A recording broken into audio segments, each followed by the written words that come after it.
오늘 우리는 고린도전서 13장 1절부터 공부를 하겠습니다. 고린도전서 13장 1절을 다 같이 읽겠습니다. 내가 사람의 방언과 천사의 말을 할지라도 사랑이 없으면 소리나는 뿌리와 울리는 꽹과리가 되고,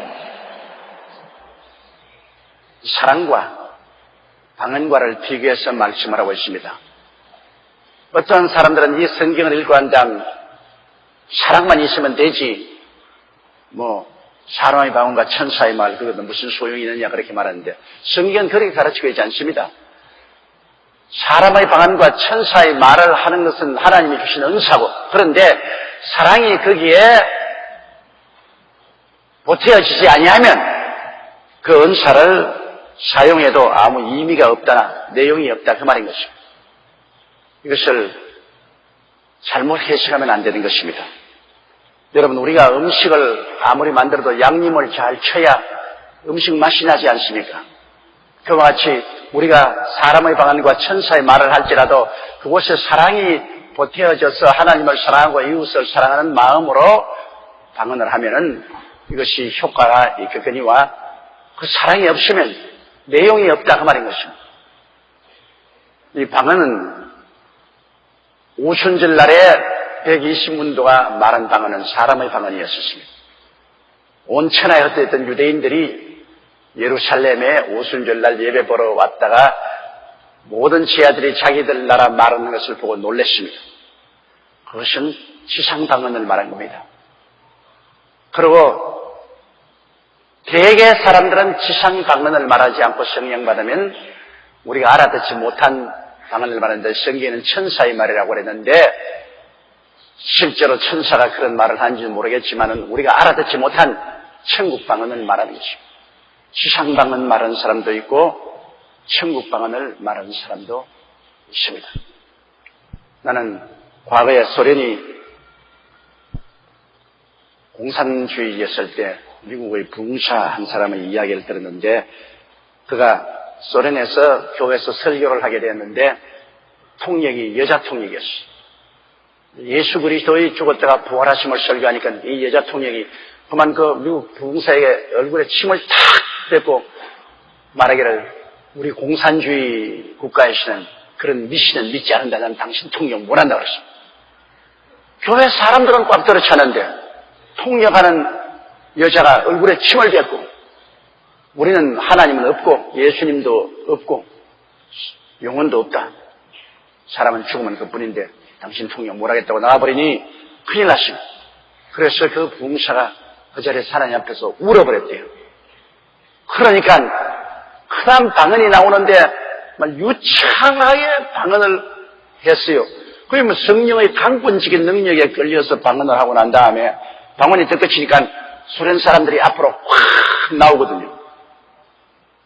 그걸 왜 나온지 몰랐는데 보니까 소련 말로 방언을 말했어요. 소련 말로 그들에게 설교를 했습니다. 설교를 한 다음에 소련 말로 회개할 사람 나오라 하니까 전부 다 앞으로 나왔어요. 근데 자기는 내내 무슨 말하는지 하나도 몰랐어요. 방언으로만 했지. 그러니까 거기 있는 사람들이, 아니 소련 말을 저렇게 잘하면서 무엇 때문에 통역을 세우느냐. 근데 나중에 보니까 한마디도 못하거든, 소련 말을. 그래서 굉장히 하나님 살아계신 데 대한 감격을 느끼고 큰 증거가 되었다는 그 글을 제가 읽어본 적이 있습니다. 그러므로 오늘날도 놀랍게 지상방언으로 말을 해서 사람들에게 큰 확신을 주는 그런 일이 있습니다. 그러나 지상방언을 못한 그냥 천국방언을 말할지라도 방언은 기도하는 언어입니다. 내가 마땅히 빌 바를 알지 못하나 성령이 말할 수 없는 탄식으로 우리를 위하여 친히 간구하시느니라. 성령께서 저를 통해서 하나님 앞에서 기도하게 해주는 것입니다. 인터넷에 제게 질문이 왔는데요. 왜 내 방언은 가만히 들어보니까 똑같은 것을 반복합니까? 똑같은 것을 반복하지 말고 또 유창하게 어떻게 하도록 어떻게 좀 배워야 됩니까? 어떻게 해야 됩니까? 그리고 하더라고요. 그래서 제가 방언은 배우는 것이 아니고 방언은 성령이 인도하신 대로 하는데, 대다수의 방언은 통역을 해보면 하나님을 찬미하는 것입니다. 하나님을 예배하고 찬미하는 것입니다. 그런데 한 구절로 가지고 계속 방언하는 사람이 있습니다. 그것은 어떤데 하나님이 귀를 열어서 통역을 해주는데 보면은 주님을 찬양합니다. 주님을 찬양합니다. 주님을 찬양합니다. 주님을 찬양합니다. 주님을 찬양합니다. 그 구절만 방언으로 계속 하는 것입니다. 계속 주님을 찬양합니다. 주님을 찬양합니다. 주님을 찬양합니다. 주님을 찬양합니다. 어떤 사람은 방언으로 나를 불쌍히 보아주소서, 나를 불쌍히 보아주소서, 나를 불쌍히 보아주소서, 나를 불쌍히 보아주소서. 그 한 가지 말을 계속합니다. 그러므로 방언이라고 해서 유창하게 여러 가지 일을 말하는 것이 아니라 꼭 자기의 마음에 필요한 것을 성령님이 거듭 강조해서 말씀하는 것입니다. 거듭 강조해서. 그러므로 많은 방언이 시편과 같이 하나님을 찬미하는 방언이 많습니다. 그렇기 때문에 성령이 우리에게 필요한 대로 기도를 해 주시는 것이므로 어떤 방언이 나오든지 걱정하지 말고 계속 기도의 방언을 하는 것이 좋습니다. 그러면 이 방언으로 기도하면 자기에게 덕이 됩니다. 덕이라는 것은 자기의 신앙이 점점 자란다는 것입니다. 그러므로 방언을 많이 말하는 사람은 자기 신앙에 덕이 쌓아서 신앙이 성장하고 깊어지는 그런 체험을 하게 되는 것입니다.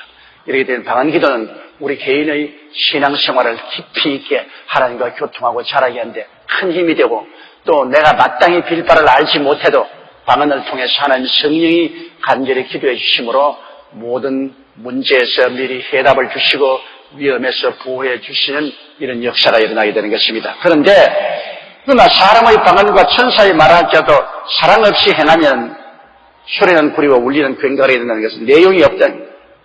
여러분, 그 농촌에서 페스티벌 할 때 큰 구리로서 만들어 찍으면서 징 굉장히 자자자자자 징 굉장히 자자자자.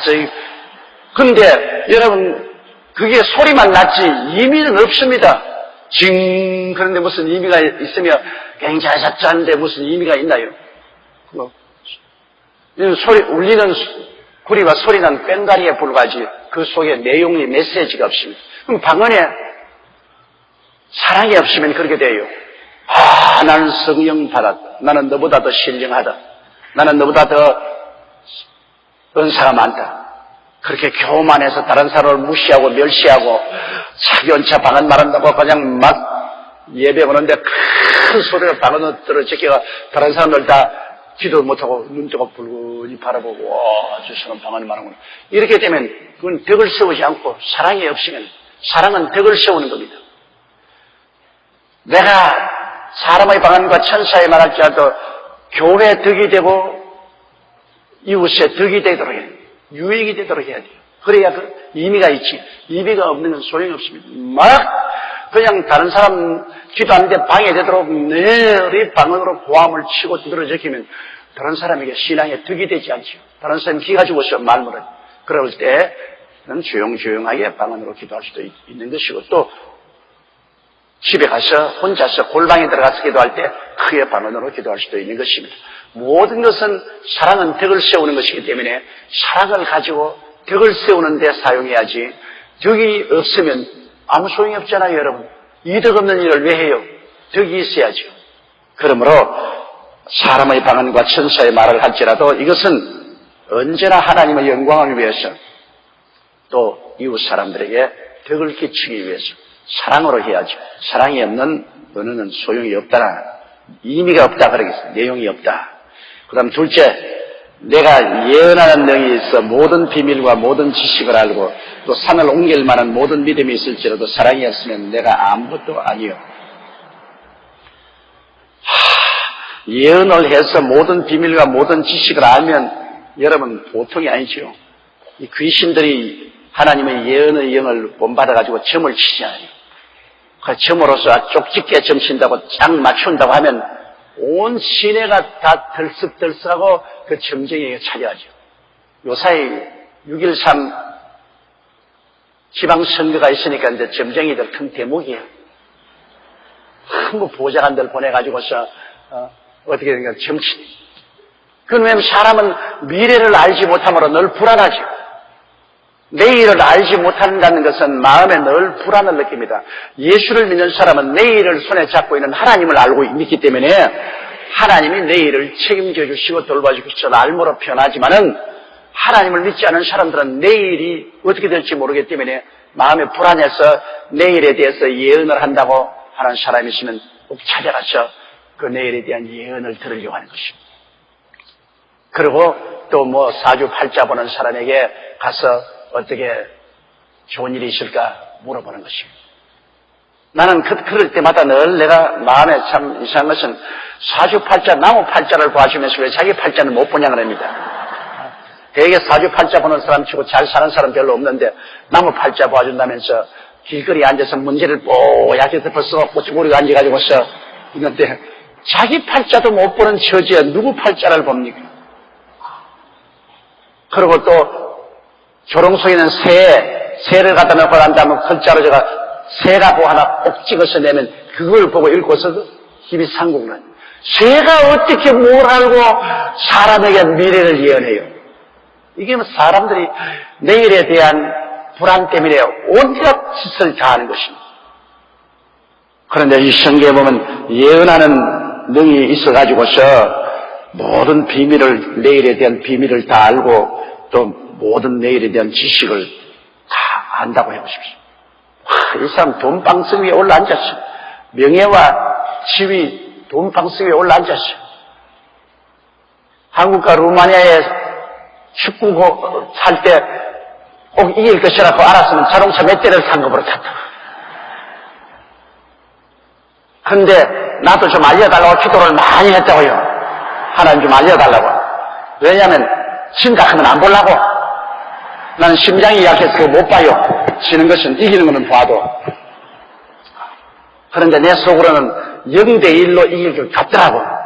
내 기분에 0대1로 이기지 싶었는데 틀렸어. 0대2로 이기고 말았으니까 틀렸다고.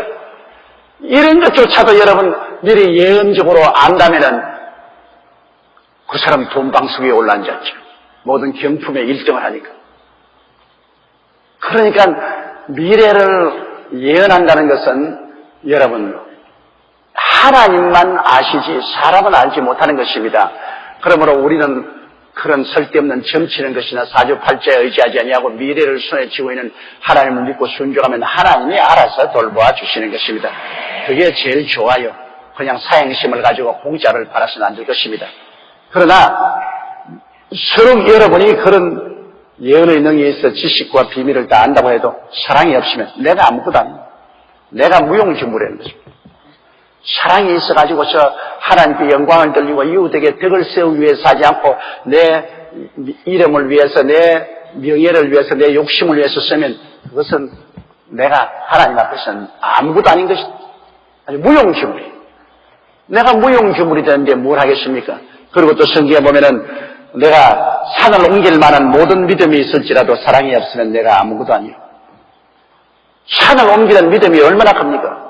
그 사람 이 믿음의 기도를 통해서 기적이 일어나고 역사가 일어납니다. 그래도 하나님 영광을 위해서 이웃 사람의 덕을 위해서 하지 않고 자기 욕심을 위해서 하면은 하나님은 아무 쓸데없고 무의미한 아무것도 아니라고 사랑이 없으면 아무것도 아니에요. 사랑을 보태어서 이런 예언의 능력이나 믿음의 능력도 하나님의 영광을 위해서 내 이웃의 덕을 위해서 이것을 사용하면 이것이 가치가 있지만은 그렇지 않으면 내가 아무것도 아니에요. 그렇다고 해서 하나님이 칭찬해 주냐? 인정도 안 하고 칭찬도 안 해주는 것입니다. 3절요. 내가 내게 있는 모든 것으로 구제하고 또 내 몸을 불사르게 내어줄지라도 사랑이 없으면 내가 아무 유익이 없는 일 왜 하겠습니까? 그러나 사람들은 자기의 명예를 위해서 많은 사람들에게 구제를 하고 날 좀 보소. 내가 얼마나 많은 구제를 했는지 보소. 그리고 장차 국회의원 나오든 찍어주소. 그런 구제는 자기의 욕심을 세우기 위해서는 구제이기 때문에 그게 아무 유익이 없습니다. 하나님이 인정해 주지 않아요. 오른손이 하는 것을 왼손이 모르게 하라는 것은 구제를 하되 자랑하지 말라는 것입니다. 그런데 사랑이 없으면 여러분 그냥 구장기가 구제하고 난 다음 대문짝 만큼 신문에 나오고 그냥 자랑하고 그러면 이미 이 세상에서 상을 다 받은 것입니다. 아무 내게 이익이 없는 것입니다. 어떠한 사람은 심지어 자기 몸을 불사르니까지 내어줍니다. 그것은 천추의 이름을 남기겠다고 해서 그러한 용감한 희생을 하더라도 사랑의 덕을 세워서 하나님과 이웃의 영광을 위해서 하지 않고 자기의 욕심을 위해서 하면 아무런 유익이 없다는 것은 하나님 앞에서 유익 없는 일을 한다는 것입니다. 그렇기 때문에 이 부재나 희생도 사랑을 가지고 해야지. 사랑은 덕을 세우는 것입니다. 하나님 나라의 덕을 세우고 이웃의 덕을 세워서 해야지. 그렇지 않고 우리 자신이 자랑하기 위해서 하는 것은 소용이 없죠. 우리 북한 어린이들 굶주려 죽어가는데 북한 어린이들을 참 사랑해서 그 영혼을 불쌍히 여기고 육체를 불쌍히 여겨서 우리가 헌금도 하고 북한에 미숫가루도 보내고 뭐 강냉이도 쌀도 보내면 사랑으로 하는 것이지만 우리가 여의도 순복음교회가 얼마나 이런 일을 한다는 걸 자랑하기 위해서 온 천하에 소문을 내고 신문 내고 그렇게 하면 우리에게 아무 이익이 없다는 것입니다. 하기는 해도 하나님은 우리에게 아무런 칭찬과 보상도 없어요. 우리가 그렇기 때문에 어린이들 심장병 수술도 3,000여 명이나 하고도 우리가 입을 다물고 있으니까 사회가 여의도 순복음교회가 뭘 하냐고 자꾸 질문을 하고 공격을 하기 때문에 할 수 없이 우리가 어린이 심장병 돕기도 하고 한다는 말을 했지. 그동안은 입을 딱 다물고 있은 것은 우리가 하나님의 영광을 위해서 했지 자랑하려고 한 것이 아니기 때문에 입을 다물고 있는 것입니다. 자랑하면 아무 소용이 없는 것입니다. 그럼 네 번째요. 4절 사랑은 오래 참고 사랑은 온유하며 투기하는 자가 되지 아니하며 사랑은 자랑하지 아니하며 교만하지 아니하며. 자, 사랑은 무엇이 아니냐? 사랑은 무엇이냐? 이것을 이제 성경은 보여주고 있습니다. 이러이러한 것은 사랑이 아니다. 이러이러한 것이 사랑이다. 그럼 어떤 것이 사랑이 아니냐? 사랑은 오래 참고. 사랑은 여러분 우리가 대개 사랑이라 하면 자꾸 감정적인 것을 생각하는 것입니다. 사랑이라 하면 이성간의 사랑. 남녀가 서로 사랑할 때는 뭐 죽기 아니면 살기로 사랑하지 않아요. 그러니까 부모들이 반대해도 그냥 보따리 써서 집을 나가고. 요 며칠 전에 제가 어느 누구의 호소를 들었는데 보니까 부모가 반대하는데도 불구하고 삐쳐나가지고서 결혼을 했대요.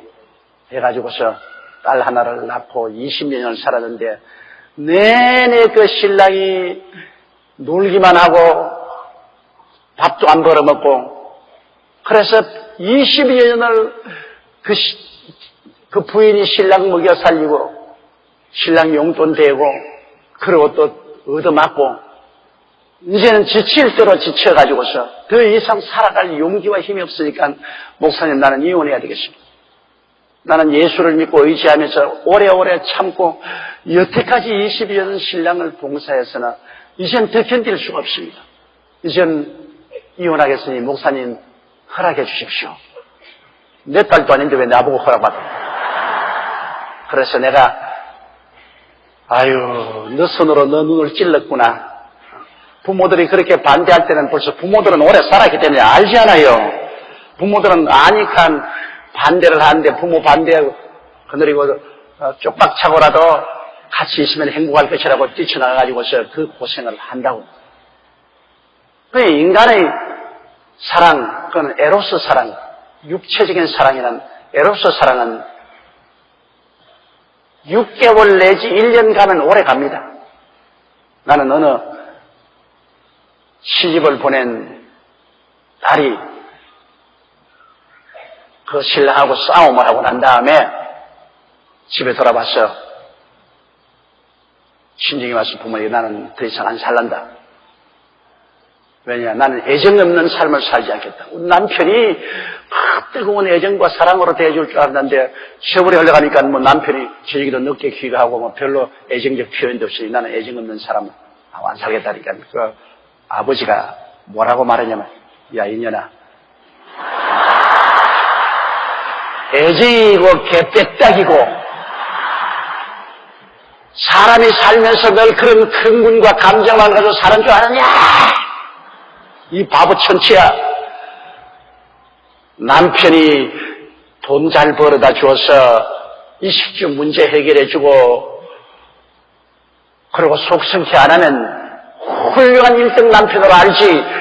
밤낮으로 I love you, I love you 하고서 돌아다닐 줄 알았냐? 당장 안 들어가겠냐고. 아버지가 몽둥이를 들고 막 휘두른 바람에 놀래가 보따리셔서 집으로 남편에게로 돌아왔다는 이야기를 제가 들어본 적이 있습니다. 그 아버지가 한 말이 참말이에요. 사랑이고 개백딱이고 그런 감정적인 사랑, 그 인간의 에로스적인 로맨틱한 사랑은 오래 안 가요. 그 같은 꽃이 한참 피어 있을 때는 향기가 진동하잖아요. 그 늘 향기가 진동할 줄 알아요. 꽃은 시들고 잎은 떨어지고 향기는 사라집니다.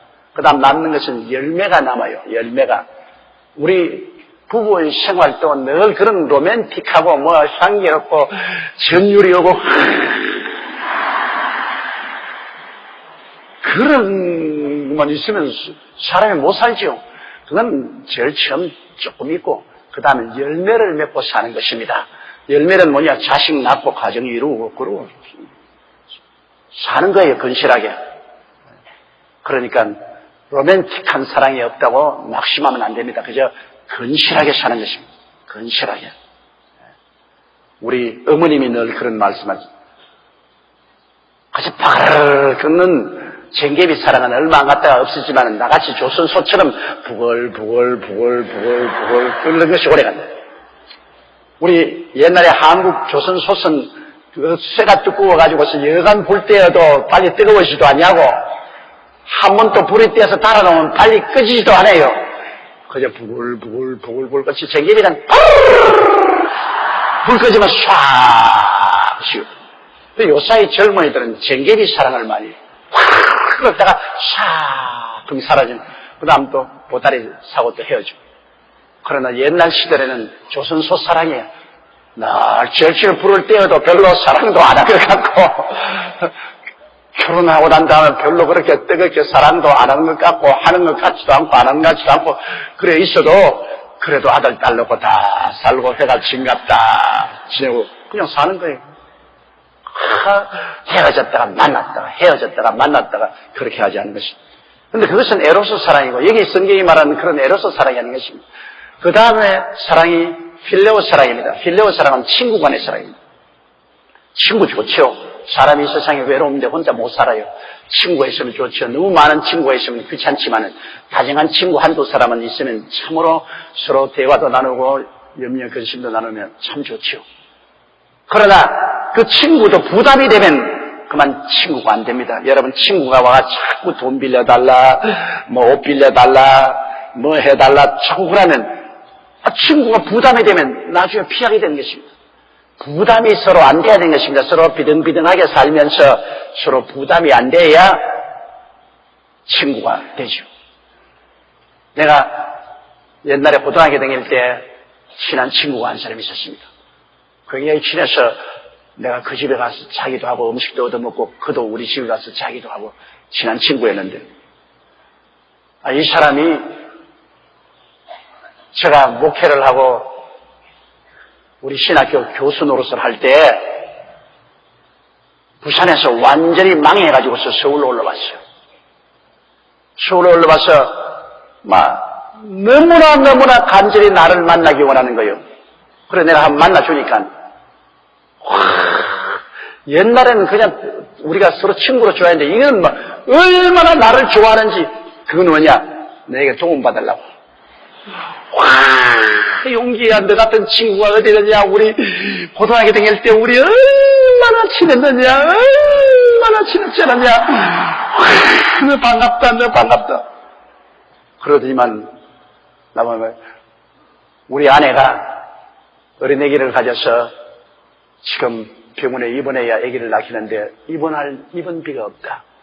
그러니 너하고 나하고 얼마나 다정한 친구냐 입원비를 좀 대달라 그래요. 그때 나도 반거지 생활을 할 때였었습니다. 그때 서대문에 나와가지고서 월급도 못 받고 있는 그런 처지인데, 그러나 하도 반가운 친구라 그래서 내가 참말로 있는 것 없는 것 다 끌어가지고서 줬죠. 그 다음에 또 날 만나자고 왔어요. 그러니까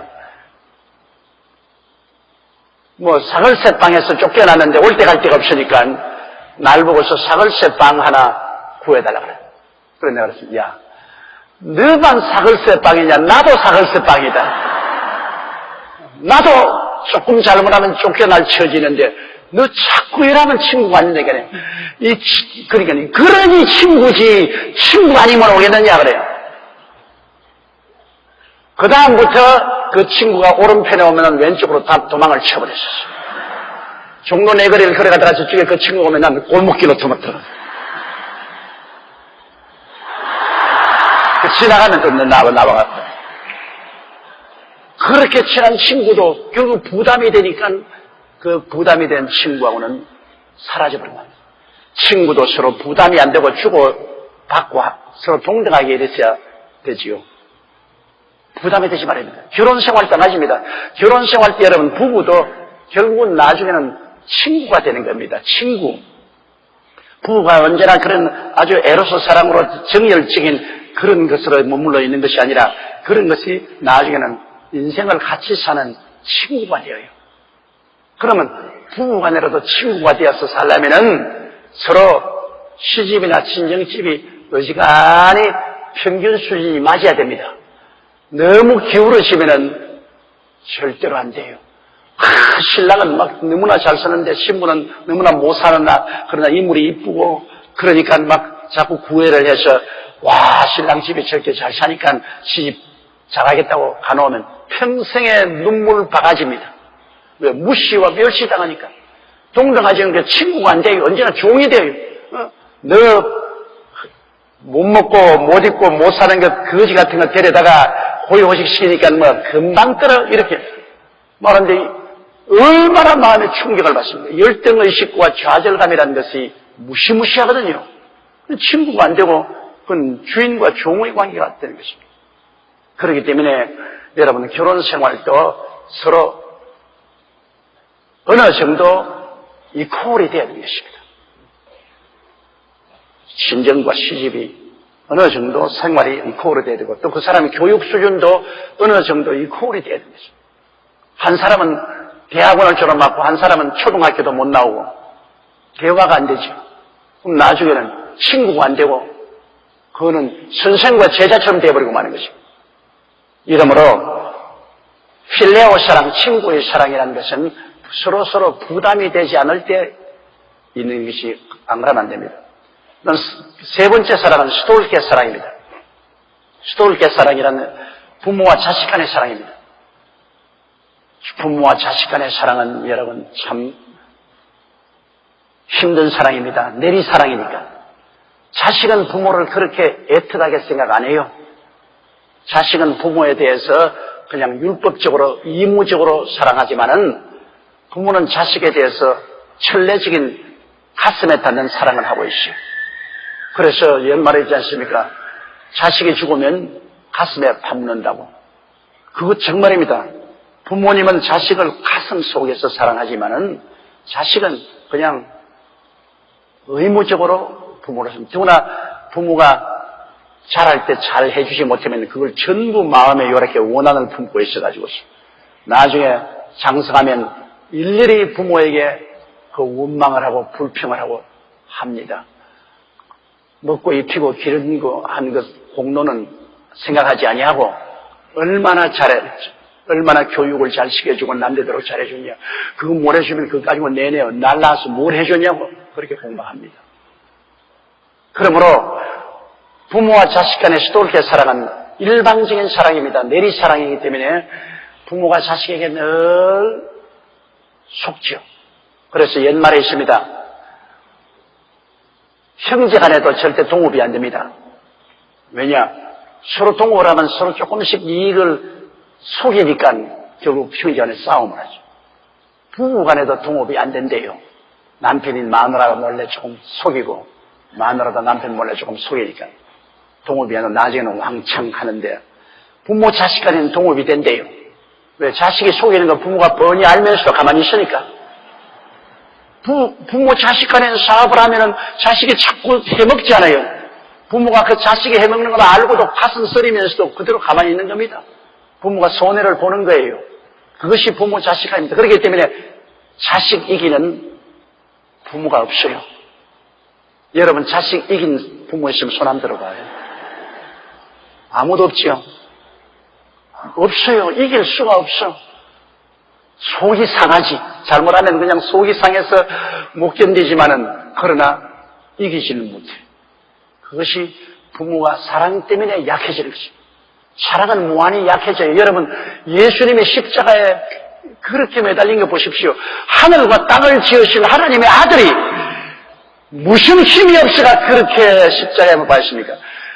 예수님은 영적으로 우리의 아버지요. 우리는 자식이기 때문에 우리 때문에 무한히 약해진 것입니다.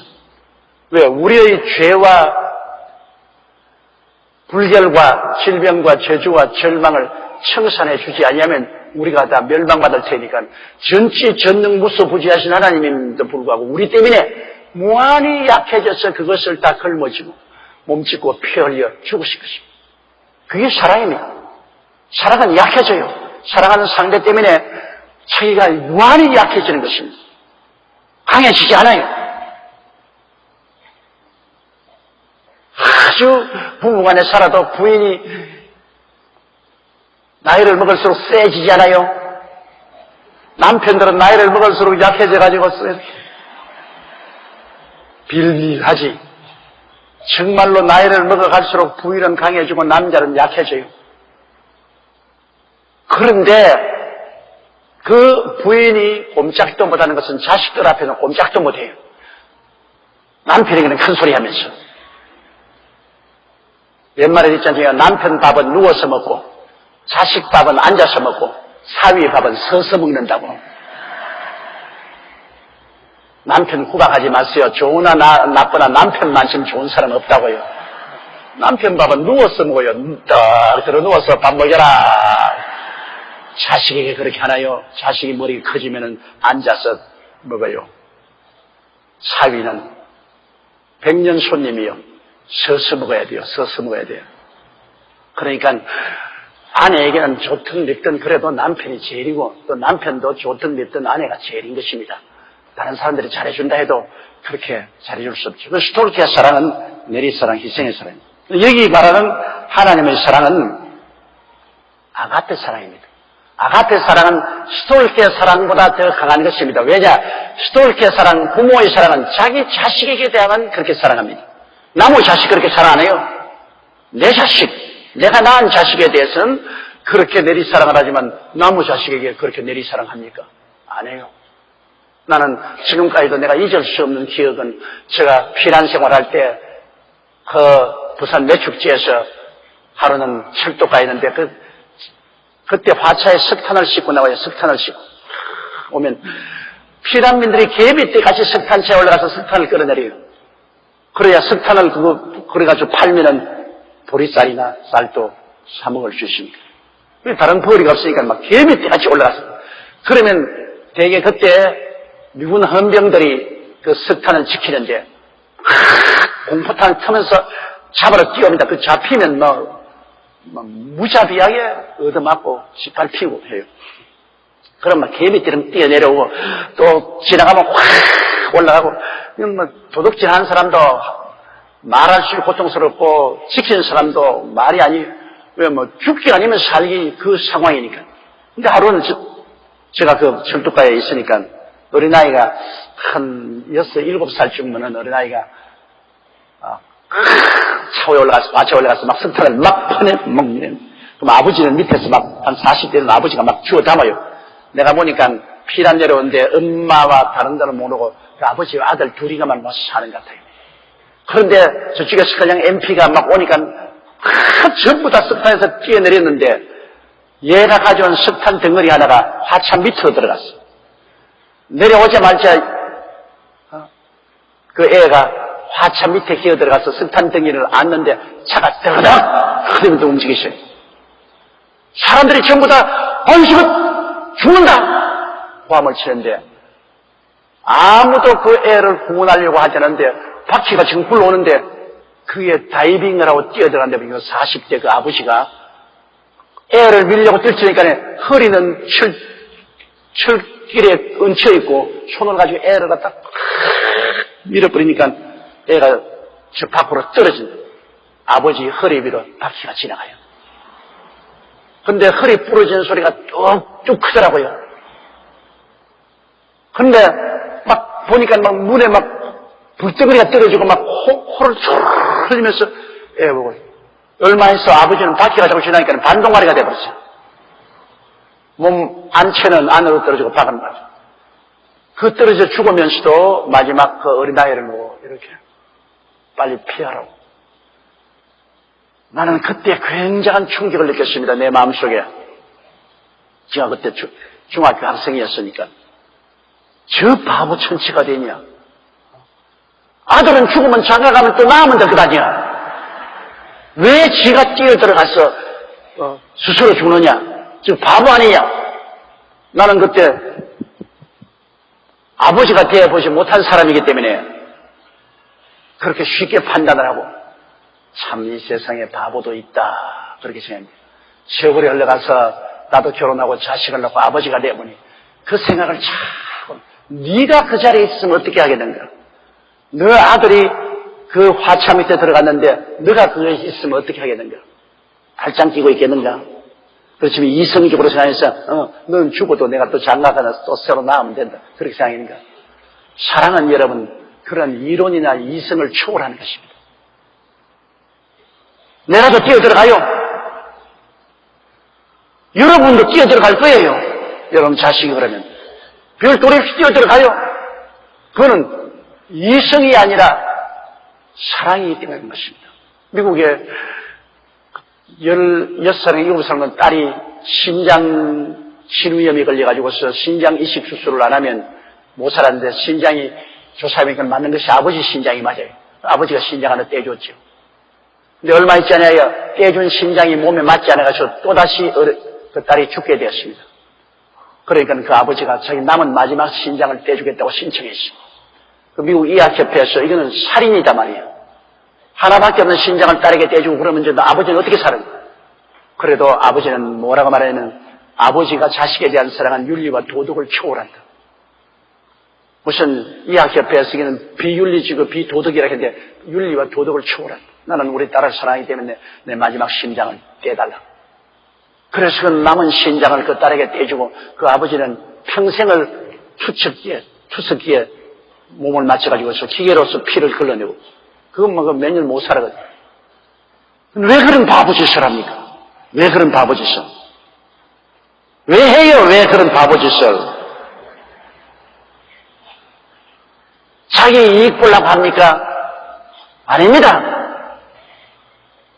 무엇 때문에요? 큰 소리 좀 해보세요. 사랑 때문에. 예수님 왜 십자가에 못 박혔어요? 주여 왜 십자가에 못 박혔습니까? 12명이나 되는 천사를 불러서 해방과 자유를 얻지 왜 십자가에 못 박혔습니까? 사랑 때문에. 사랑 때문에. 사랑이란 그렇게 무서운 희생적인 힘이 있습니다, 여러분. 사랑이란 것은 내가 취하는 것이 아니라 주는 것입니다. 내가 주시옵소서 하는 것은 탐욕이죠.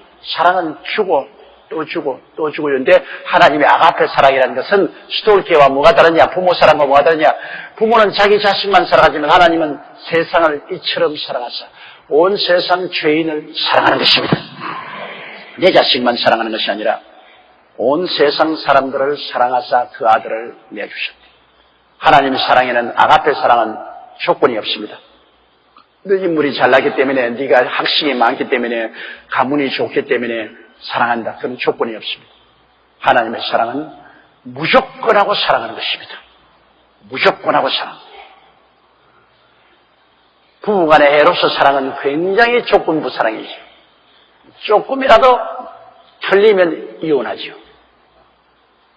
필레오 사랑도 서로 짐이 되면 끊어지죠. 조건이죠.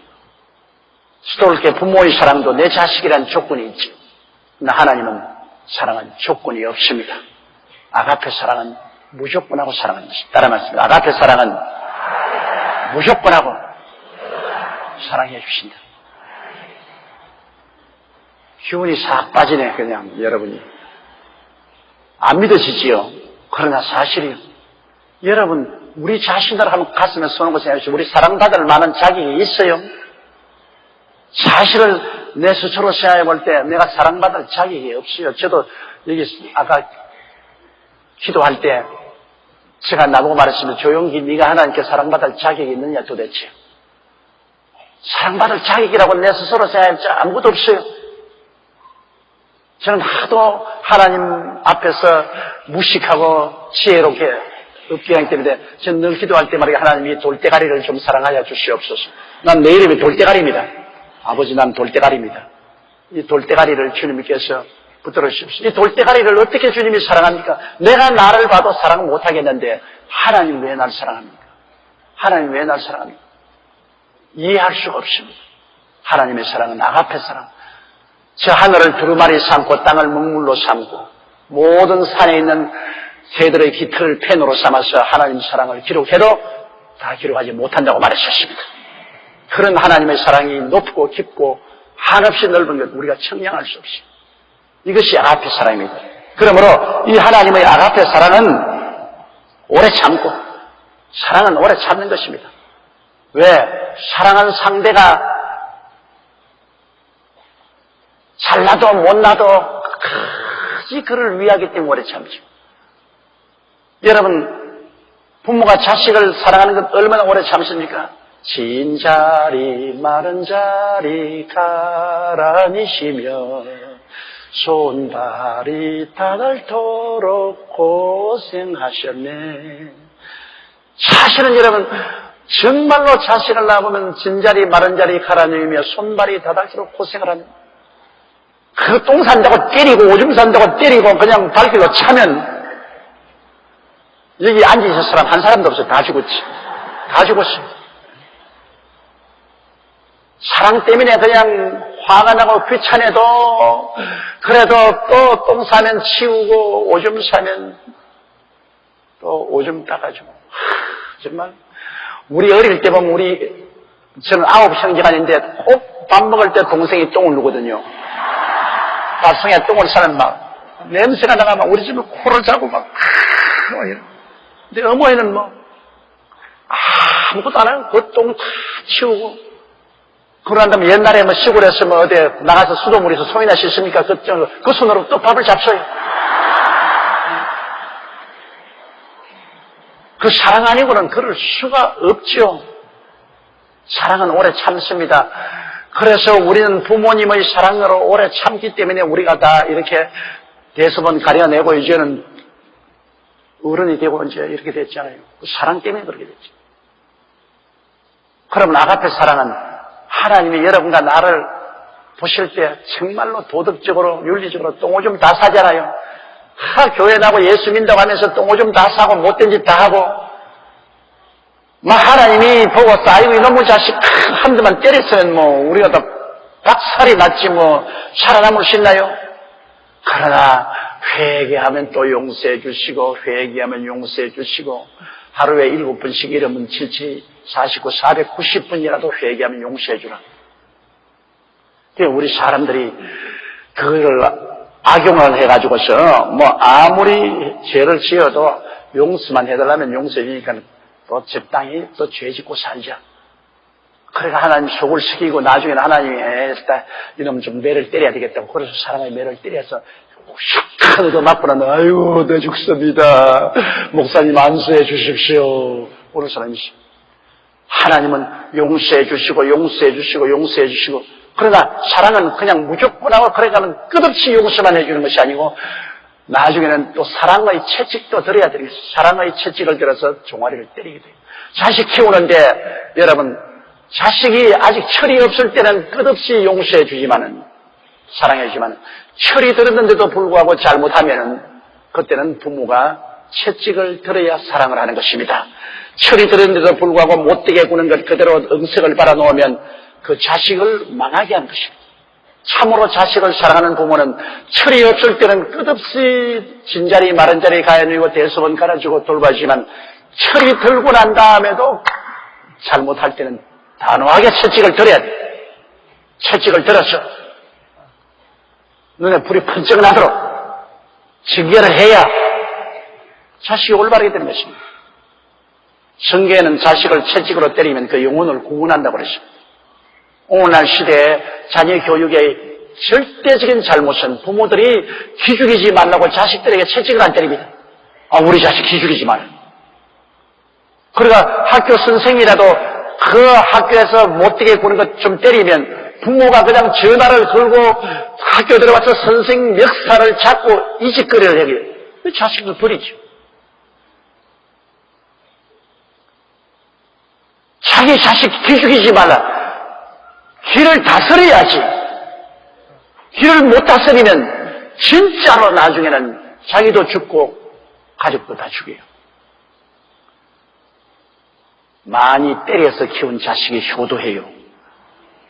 응석바지로 기른 자식이 나중에는 부모 피눈물을 흘리게 합니다.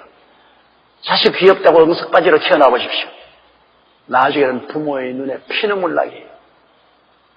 대개 매를 때리고 교훈을 해서 키운 자식은 나중에 커서 부모에게 고맙게 느끼고 효도하는 것입니다. 우리 학교에서 공부할 때도 그래요. 선생님이 공부 안 할 때 몹시 화를 내고 매를 때려준 그 선생이 난 긴 세월을 보면은 너무나 고마워요. 나는 저희 중학 시절을 생각해 보면은 그때 군자라는 선생이 있었습니다. 군자라는 선생님은 우리가 숙제를 안 해와도 막 옳지 가라 괜찮아 옳지. 그리고 우리가 너무 좋다고 군자라 그랬어요. 이거 공부 안 해도 옳지 가라 좋아. 뭐 나쁜 짓 해도 옳지 가라 좋아. 그런데 그때 영어 선생님은 콩코드라는 선생이 있었는데 그분은 언제나 교실에 들어올 때 이 큰 왕죽 대박대기를 들고 와요. 어깨 메고.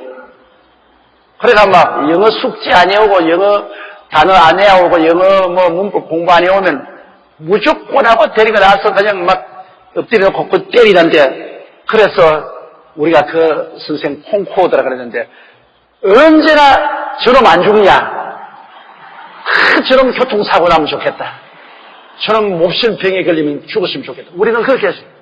그런데 지금 내가 70국에 들어가 보면서 돌아볼 때 그분이 우리에게 준 은혜는 형언할 수 없어요. 그분이 그때 엄청나게 무섭게 영어를 가르치기 때문에 그분 밑에 1년밖에 안 배웠는데, 그 다음 6.25 사변 나고 정상공무원인데 1년밖에 안 배웠는데 그 선생 밑에서 내가 영어 기초를 다 닦았습니다. 영어 가장 기초, 가장 영어를 말할 때 없어서는 안 될 기초를 그 콩코드에 의해서 다 배운 것은 안 얻어맞으려고 내가 무서워가지고서 막 밤새도록 눈이 시뻘겋게 외우고 공부를 하고 가서 그것이 기초가 돼가지고서 오늘날 제가 전 세계 다니면서 영어로서 설교하고 말씀을 전할 수 있는 것은 그 콩코드의 대나무 막대기 때문에 그렇게 됐습니다. 그러나 그 다음 옳지그러 역사 선생은 너무나 옳지그러기 때문에 역사 공부 안 했어요. 나 역사에 너무나 무식합니다. 왜? 그분이 뭐 공부 안 해도 그냥 다 통과시켜 줬으니까 이제 보니까 가장 나쁜 선생이에요. 가장 나쁜 선생이에요. 그러므로 학교 교육도 선생이 따끔하게 해야 돼요. 애들에게 따끔하게 눈물이 나도록 공부하는 건 호령하고 때리더라도 부모가 자식 편 서면 안 돼요. 왜 내 자식 때리냐. 그런 선생이 부모가 어디 있어요. 그러면 자식 교육 어떻게 시켜요. 어린아이들은 어리석고 무식함이 머리에 박대로 차는데 어리석고 무식함이 말로 가지고서 고쳐질 줄 알아요. 채찍을 안 들면 안 떨어져요. 성경이 그렇게 말했습니다. 어린아이들의 머릿속에 있는 어리석음은 채찍으로서 쫓아낸다고 그랬습니다. 그래서 하나님도 우리가 철이 안 들었을 때는 하루에 470분, 490분도 용서해 주지만은 철이 들고 난 다음에 어린아이 행실을 하면은 그것은 하나님의 사랑의 채찍을 드린 겁니다. 그래야 그리스도의 형상을 위해서 잘하죠. 그럼에도 불구하고 사랑은 오래 참습니다. 또 참고 또 참고 또 참고 또 참는 것이 사랑입니다. 사랑이 아니면 그렇게 참지 않죠. 아주 몸서리 날 정도로 오래 참는 것이 사랑이죠. 하나님은 여러분을 사랑하기 때문에 철 없을 때나 철이 들고 난 다음에 좀처럼 빨리 채찍을 안 때리고 타이르다가 나중에 결코 안 될 때는 채찍을 때리는 것이 아니겠습니까? 그러므로 사랑은 오래 참고 사랑은 온유하다. 사랑은 온유하다. 온유하는 것은 여러분 따뜻하고 부드러움을 말하는 것입니다. 사랑은 따뜻하고 부드럽지요. 그러므로 어머니 사랑은 언제나 따뜻하고 부드럽지 않아요. 우리가 늘 어머니를 생각하면 어머니는 참 따뜻하고 부드럽다. 그러나 아버지를 생각하면 음친으로 무섭다. 아버지는 엄하고 두렵다. 그래서 음친이고 자당이라 하지 않습니까? 자비로운 어머니, 그리고 엄한 아버지, 음친과 자당이. 율법과 은혜가 같이 있어야 가정이 돼요. 아버지는 엄하고 규율을 세우고 어머니는 사랑으로 품어주고 해야 되는데 요 사이는 그게 없어서 가정에. 왜냐하면 아버지가 전부 어머니에게 무릎을 꿇어가지고서 엄청도 못하니까. 어느 우리 아는 분을 이야기 들으니까 자기 아들 장가를 보냈는데 아들하고 며느리가 집에 와서 자기하고 자기 부인하고 있는 데서 서로 이야기하는데도 언제나 무슨 말하는데 부인이 눈을 탁 이렇게 하면 막 탁 그 말하려고 하면 또 분열해. 부인 눈치를 보고 부인이 눈을 깜짝해주면 또 말하고. 이게 남자가 아니라 그게 이놈의 아들이 말이야. 이 남자가 아니고 이건 말이야. 자기 부인의 종이란 말이야. 이거 말 한마디도 마누라 눈치 보고 부모 찾아오는 것도 마누라 눈치 보고 이래가지고서야 어떻게 하겠냐 그랬어 내가. 당신은 그래도 딸이 있어 괜찮다. 왜 사위도 데려와서 그렇게 하지 않느냐. 나는 딸이 없다. 나는 노주 딸내치 좋은 일만 시켜가지고서 장가 보내버리고 뭐 전부 다 처갓집으로만 다니는데 우리 집에 오지도 않는다. 딸은 또 나무 또 아들 데리고 오지 않아요. 오늘날 남자들이 약해지는 세대가 왔습니다. 옛날과 달라서 이제 음치이 되지 못해요. 집에서 남자가 회초리를 들고 하는 것이 아니라 오히려 아버지가 자식들을 끌어안고 어머니가 그냥 외출이를 들고 그냥 눈에 불을 켜고 호통을 치고 까불로 된 세상에 이제 까불로 되었어. 우리는 옛날에는 어려울 때 하면 엄마 그러지 않습니까? 요사이는 이제 애들이 아빠 그래요. 엄마는 하도 무시오니까 엄마는 아빠도 다스리고 자식도 다 다스리고 온 집안을 다 다스리고 아빠는 벌벌 기고. 세상이 그렇게 되면 어떻게 합니까? 뭐 바꿀 수가 있냐? 그러나 한 가정이 잘 되려면 아버지가 올바르게 권세를 가지고 써야 돼요. 아버지가 권세를 써가 분명하게 자식들을 다스려야 되고 어머니는 사랑으로 품어야 되는 것입니다. 온유, 사랑은 온유한 것입니다. 사랑하면은 부드럽고 유순하죠. 그러나 사랑하지 않으면 율법으로 대하면은 법의 법대로 대하면 엄하죠. 엄하게 되죠. 사랑하면 부드럽고 따뜻합니다. 그러므로 우리 초등학교 때 배운 노래가 늘 기억이 나요. 어머니 가슴은 푸른 하늘 뭉게구름 같다. 푸른 하늘 같고 뭉게구름같이 부드럽다. 이 사랑은 온유해야 되는 것입니다. 그렇기 때문에 우리가 사랑 실천하면 언제나 율법을 가지고 칼날을 세우고 다니면 안 돼요. 부드럽고 따뜻해서 사람들이 우리에게 올 때 마음의 편안함을 느껴야 되는 것입니다. 온유한 마음, 편안한 마음을 느껴야 되는 것입니다. 또 투기하는 자가 되지 않으면, 투기한다는 것은 남 잘 되는 거 시기하는 거 말입니다. 우리 한국 사람이 세계에서 투기하는데 시합 나가면 2등 하라면 슬플 겁니다. 요사이 선거운동하는데 보십시오. 세상에 선거운동하는데 그냥 구청장으로부터 읍장, 시장, 무슨 도지사 서로 정책 대결을 하는 게 아니라 배우를 파헤쳐가지고서 아주 만신창이를 맞는데 전력을 들 전부 배우를 파헤치는데 정신이 없어요. 한 사람은 다른 사람 보고 시정잡배라고 말하면 다른 사람은 한 사람 보고 양아치라고 말하고 대통령이 될 사람들이 여러분 좀 점잖하고 정책적인 대결이지 대통령 출마한 두 사람들이 서로 보고서 시정잡배야 양아치야 그게 시장에서 넉살 주고 싸우는 말이야 그런 형식이야. 이 전부 투기가 꽉 들어찼습니다. 누구가 잘 때면 그냥 못 견뎌요. 사촌이 논 사람은 배가 아프고 배 아픈 것을 더 넘쳐가지고서 김서만 목사 말 때나 설사가 나오고 사촌이 논 사람은 설사한다. 이렇게 하는데 사랑은 투기를 하지 않는다. 사랑은 남이 잘 때면 박수를 치고 축하하고 박수 치고 참 잘한다고 우리들은 배워야 되겠다. 그런 사람 참 없어요. 좀처럼 없어요. 어떻게 해도 남이 잘 때면 배가 아파요. 속이 썰이다. 그리고 남이 못됐다면 마음이 고소하다. 남이 못된 가서 아이고 안 됐네요. 너무너무나 안 됐어요. 그래도 속으로는 괜찮다. 내가 고소하다. 남이 잘 되면 아이고 너무 잘 돼서 좋겠네요. 좋겠는데요. 그런데도 보고 입이 비틀어져. 시기 때문에 그냥 말을 하면서 입이 막 비틀어집니다. 정말로 우리가 이것은 없어야 될 일인 것입니다.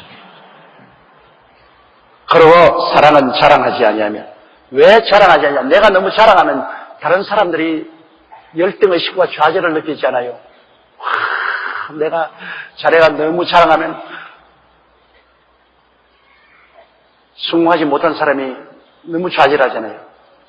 나 어제도 보니까 루마니아에게 우리가 이기고 난 다음 우리가 너무 좋아하니까 폴란드 영모 폴란드 이 응원하러 온 사람들하고 죽은 사색이에요. 사색. 완전히 사람이 좌절과 절망이 뉴스를 보니까 폴란드의 수도 부다페스트 같은데 전부 직장도 쉬고 식당이나 광장에 모인 사람들이 전부 다 죽은 상이에요. 그 왜냐면 너무 우리가 자랑을 하면 상대방이 아주 열등의식과 좌절감이 꽉 들어차고 그것이 나중에는 적대감으로 돌아섭니다. 적대감으로. 너무 자랑하면 원수가 많이 생겨요.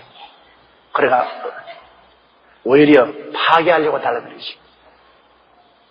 그래서 자랑은 자기가 하지 말고 남이 해주도록 해야 돼요. 남이 칭찬해주고 남이 높여주는 것은 좋지만 자기 혼자 자랑을 하면은 모든 공로가 사라집니다. 1만 가지 공로가 자랑 한마디에 다 싹 사라지고 마는 것입니다. 그런데 어떠한 사람은 치사스럽게 자랑 많이 한 사람이 있어요. 주의 사업하는 사람도 우리 직분 가진 사람도 조금 일해놓고 난 다음에 막 내가 이것을 하고 내가 저렇게 하고 내가 잘하고 듣는 사람들이 전부 다 연기에 눈을 못 뜨게 만드는 것처럼 마음에 듣기가 싫어지는 것입니다. 사랑은 다른 사람의 입장을 생각해서 자랑하지 않습니다. 다른 사람이 칭찬하도록 내버려놓고 속으로만 기뻐하지 그렇게 자랑하고 나서지 않는 것이 사랑이라고 말합니다. 또 교만하지 아니하며 교만은 패망의 선봉이요 거만한 마음은 넘어짐의 앞잠이라고. 교만이라는 것은 찰랑거리는 이만하면 되었다. 교만이라는 것은 이만하면 되었다는 마음입니다. 나 이만하면. 그래서 제가 축구 경기할 때 늘 두려워하는 것은 한 골 넣고 난 다음에 이만하면 되었다고 자만심을 가지면 그만 정신을 바로 차리지 못하기 때문에 꼭 골을 먹어요. 한 골 넣고 난 다음에도 골 안 넣었다고 생각하고 계속 긴장을 풀지 말아야죠. 교만해져서 긴장을 풀면은 그만 져요. 옛말에도 싸움에 이기고 난 다음은 투구를 벗지 말란 말이 있습니다. 전쟁에 이기고 난 다음 투구 벗어서 이제는 되었다고 교만하고 자랑하면 바로 역습을 당해서 망하잖아요. 전쟁에 이기고 난 다음 계속해서 투구를 쓰고 있어요. 계속해서 긴장하고 있어요. 이러므로 우리는 어떠한 처지에서도 이만하면 되었다. 찰랑찰랑 넘친다. 자기 자랑과 교만에 빠져서는 안 되는 것입니다. 교만은 패망의 선봉이요 교만한 마음은 멸망의 앞잡이라고 말하는 것입니다. 다섯째요, 무례히 행치 아니하며 자기의 유익을 굳지 아니하며 썩내지 아니하며 악한 것을 생각지 아니하며. 이 사랑은 무례히 행치. 여러분 참 이거 정말로 우리가 예의에 어긋난 짓 하지 않는다. 사랑은 무례한 짓을 한다. 우리가 친구 간에라도 와서 자꾸 무례하게 하면 안 됩니다. 친구 집에라고 와가지고서 그 집에 체면도 없이 벽에 가지고서 나에게 자고 가란다고 안방에 와서 들어눕고 말이야. 얼마나 무례한 짓입니까? 남의 친구가 와서 자달라고 허락도 안 돼 그냥 집 왔다가 늦었으니까 너희 집에 자고 가자고 벽에 가지고 나란 말고 입을 패자라고. 무례하게 행동하지 말아요. 아무리 서로 친해도 예의를 친할수록 지켜야지 예의를 지키지 않으면 무례하게 행하면은 안 되는 것입니다. 사랑은 무례하게 행하지 않아요. 이 교회에 와서도 난 무례히 행한 사람 많이 봐요. 왜냐하면 자기가 늦게 왔으면 뒷자리에 앉아야지 늦게 왔는데 결코 그 큰 엉덩이를 잡고 밀어 제끼는 겁니다. 앞에 벌써 비자면 됐다. 사람이 앉았는데 꾸역꾸역 와가지고서 자기 엉덩이를 잡고 밀어 제끼고 앉으니까 거의 점잖은 사람이 시험이 들어서 막 일어나서 나간다고요. 그 얼마나 무례한 짓입니까? 자기가 늦게 왔으면 늦게 왔는데 뒷자리에 앉아야지. 또 혼자 와가지고서 성경책에다가 가방에다가 쫙 놔둔다고. 무슨 미리 안표 장사 자리 하셨습니다. 그래가지고서 사람들이 와서 앉으려고 하면 다 쫓아내고 내가 강단에서 보면 보이거든요. 여기 사람이. 그 자기 좋아하는 사람 오면 다시 자리 내죠. 무례히 행합니다. 아주 무례합니다. 우리 한국 사람들은 무례한 짓을 너무나 많이 하기 때문에 온 세계 사람들에게 지탄을 받아요. 일본 사람들은 예수 안 믿어도 절대로 무례히 하지 않습니다. 굉장히 친절한 민족입니다. 예의 바르고 친절한 민족이 일본 민족이고 우리는 예의 바르지 않고 무례히 행하는 것이 우리 한국 사람들이 하는 행위가 많습니다. 그렇기 때문에 줄 쓸 때도 줄 잘 서지 않고 새치기 어제로 텔레비 보니까 부산에서 축구장에 들어가려고 밤새도록 길거리에서 들어누워 잠을 자고 있는데 새치기에 들어와서 표 살러 가다가 싸움이 붙어가 경찰에 멱살이 잡혀서 끌려가고 하는 거 봤습니다. 그게 무례한 짓 아닙니까? 다른 사람은 밤새도록 잠을 자고서 길거리에서 밤을 새는데 늦게 들어와서 실무시 옆에 기어들었습니다. 일본말은 요코돌이라는데 옆으로 싹 들어. 무례히 행한 짓. 우리 여기 남녀 성교회 회원들이 이렇게 열심히 질서를 잡으려고 하는데 그냥 막 밀치고 들어오고 말이에요. 버스에 줄 서라 한다고 막 우리 남수 집사 막 손을 잡고 깍 깨물어버리고 말이지. 그 무례한 짓. 사랑은 그 무례히 행합니다. 사람이 살아가는 동안에 무례한 것보다도 나쁜 거 없어요. 무례히 행치. 예의 바르게 했어요. 무례히 행치.